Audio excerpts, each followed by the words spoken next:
the Destroyer, the Conqueror. It's a dream match for so many people, myself included, between Samoa Joe and Brock Lesnar. And like I said, I was surprised that Samoa Joe was the one to get the victory over not Brock Lesnar, in the Fatal 5-Way match between Seth Rollins, Finn Balor, Bray Wyatt, and Roman Reigns. I thought they would give it to Seth Rollins or Roman or Bray Wyatt, because to WWE, Bray Wyatt is, well, their residential main event jobber, who has recently been on a winning streak over Seth Rollins, surprisingly. And Seth Rollins, well, he's a safe investment to WWE. So, yeah, he's pretty much useless to us as well, according to WWE, since, oh, we just need him over. We just need a guy to get Roman Reigns up there to WrestleMania, which has now changed plans, since now we're going to have that match at SummerSlam. Samoa Joe was the one who beat Finn Balor in that Fatal 5-Way match, got him to submit to the Coquina Clutch, and after Extreme Rules, Paul Heyman came out and called Samoa Joe Brock Lesnar's worst case scenario, but he says Brock Lesnar's going to intend to create him his worst case scenario. And then what was honestly the most badass moment regarding Samoa Joe and Brock Lesnar's feud was when Samoa Joe grabbed Paul Heyman and without any microphones, just the camera up close, he talks to him, whispers saying like, "I'm going to wrap my arms around your throat. And you're going to feel it tightening and tightening until you can't breathe." And Paul Heyman's just freaking out with this expression.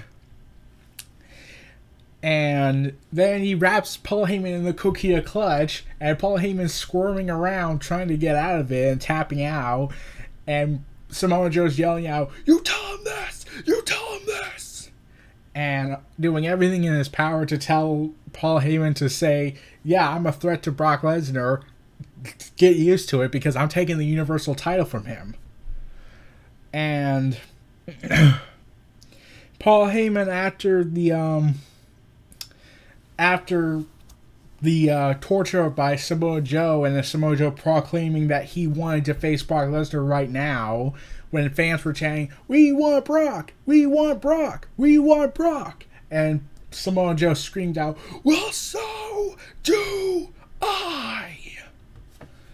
And afterwards, after Samoa Joe basically tortured Paul Heyman sent a message to Lesnar via phone and told him to be on Raw next week.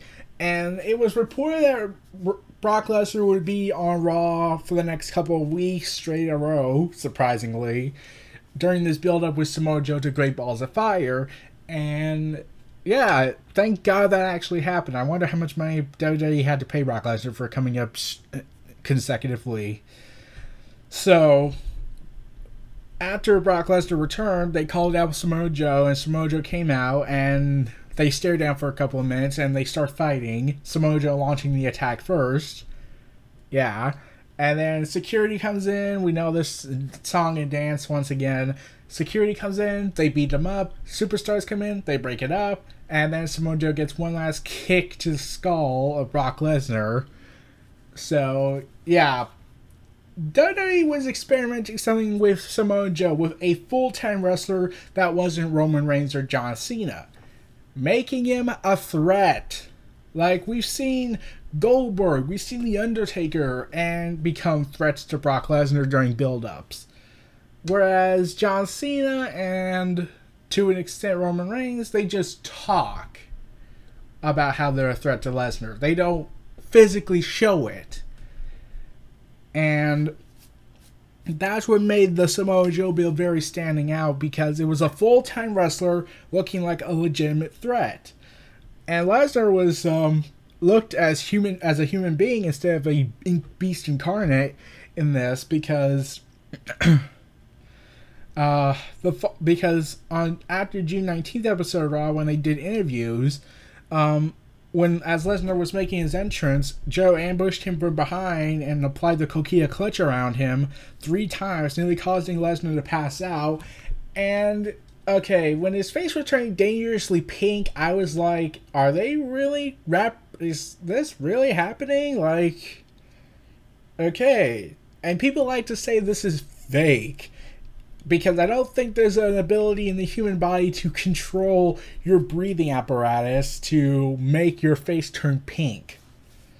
So, yeah, Lesnar nearly passed out after 3 attempts of the Coquilla Clutch, and Joe stopped the 3rd attempt only after some wrestlers pulled him off, mostly the Revival. On the final Raw before the Great Balls of Fire, the two had a live split-screen interview. They taunted each other, and an enraged Joe left to find where Lesnar was. He eventually found him, but was held back by security. And seeing Kurt Angle in scenes with Samoa Joe, I just keep thinking Main Event Mafia from TNA. It's just so familiar, and I would love to see those two get back together if they were to do a tag team match. Like, yeah, it'd be kind of awesome. So now we get to the main event of Great Balls of Fire. This was Samoa Joe's 2nd main event pay-per-view since Extreme Rules, and he was headlining it with the Beast Incarnate. Now, with the fact that this was the Destroyer versus the Conqueror, you would expect a bloodfest, a beating of the brains here.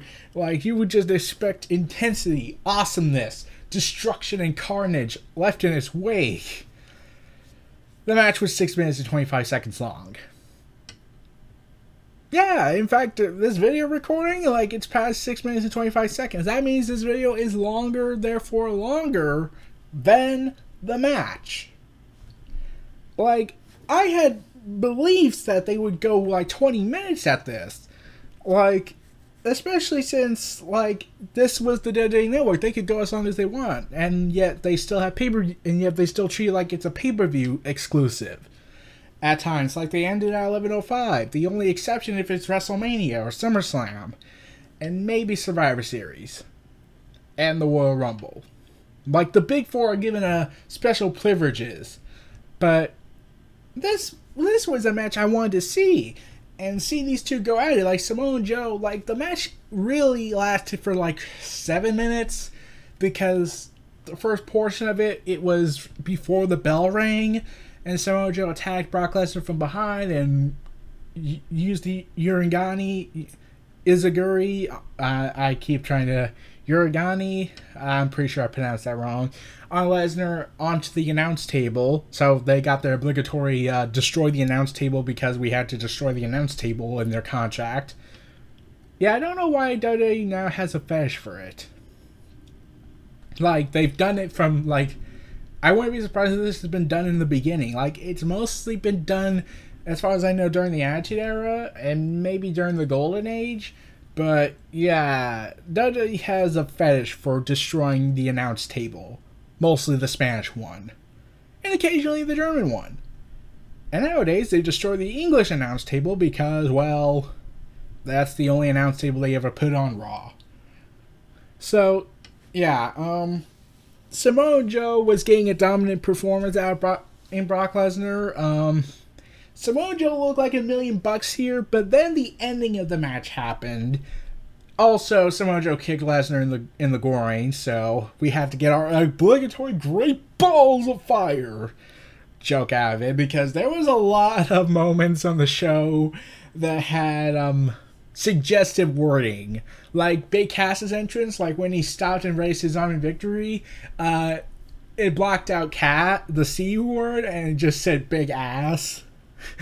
Oh boy, that was... I'm pretty sure that he's freaking out now with the camera positions, and especially when they had to go ahead and show the line, around the nosebleed section where they show the screening of Great Balls of Fire, it kept occasionally stopping. People noticed it and took pictures of saying "eat you know what." So, yeah, I wouldn't be surprised if WWE intentionally let that happen. So, yeah, Samoa Joe gets defeated after 1 F5. So Samoa Joe threw everything at Brock Lesnar, and it took 5 moves to beat him. Does anyone else find a problem with that? Like, when I think about this, it's like, it's not as bad as the Damien Sandow versus John Cena match where Cena beat him in less than a move with one arm, I must add. But the fact that Samoa Joe wasn't beaten by an F5 like at least several times to make it look like he was an intimidating threat, but instead took it in one move. Yeah, I just have a little gripe about that. Like, Samoa Joe was looking strong in this match. He beat the living hell out of Brock Lesnar, made Lesnar look weak for once. That isn't a part-timer or a semi-active wrestler, is a full-time superstar, which means Vince was most likely not operating the show this week until he got to Kurt Hawkins and Heath Slater. But yeah, Samoa Joe, I would have preferred if the match ended with Samoa Joe getting F5 numerous times. The other best case scenario is Samoa Joe winning, but let's be honest, that was never going to happen, unfortunately. I would have loved if the show ended more to get some more heat on Samoa Joe to attack Lesnar after the match and just wrap him with the Coquilla clutch until he was knocked out. And that would have made a hint of they're going to do another match with them later down the road. And no, it doesn't seem like they're doing that now. They could have done that and teased a fatal four-way match with Roman Reigns, Braun Strowman, Samoa Joe, and Brock Lesnar for the Universal Championship. That actually would be a match I pay to see. And maybe Finn Balor if a fatal five-way is the best option. Because WWE's lately been doing a multi-man matches or multi-women matches because they have nothing better to do, as reportedly saying. Yeah, I'm not kidding on that. They have. There's been said that they have nothing doing, so they're just throwing multi-man matches as inhumanly as possible, so they could kill time. Maybe that's why they should not have gone 3 hours unless they had something really good up the table. So Brock Lesnar is still Universal Champion, and after Breaking Balls of Fire, Samoa Joe wants another match with Brock Lesnar, and now he has to go through Roman Reigns, and we all know how that's going to end up. So I'll make a video about Samoa Joe versus Roman Reigns after their match on Raw the following week. But yeah, I really do hope we get a fatal four-way match because Braun Strowman was pinned to fight Brock Lesnar at one point. That was scrapped apparently. Brock Lesnar was pinned to fight someone else at SummerSlam. Most likely Braun Strowman again. And Roman Reigns was pinned to fight Brock Lesnar at WrestleMania, which has been accelerated to SummerSlam because WWE realized that part-timer champion experiment failed miserably because fans demanded that they wanted to see the champion more because this isn't the 80s anymore. This isn't the Hulk Hogan era anymore where the internet wasn't as big. So, yeah. Those were my thoughts on Brock Lesnar versus Samoa Joe at Great Balls of Fire. This was Neo Reality Entertainment. Feel free to like, comment, subscribe, and donate to for more.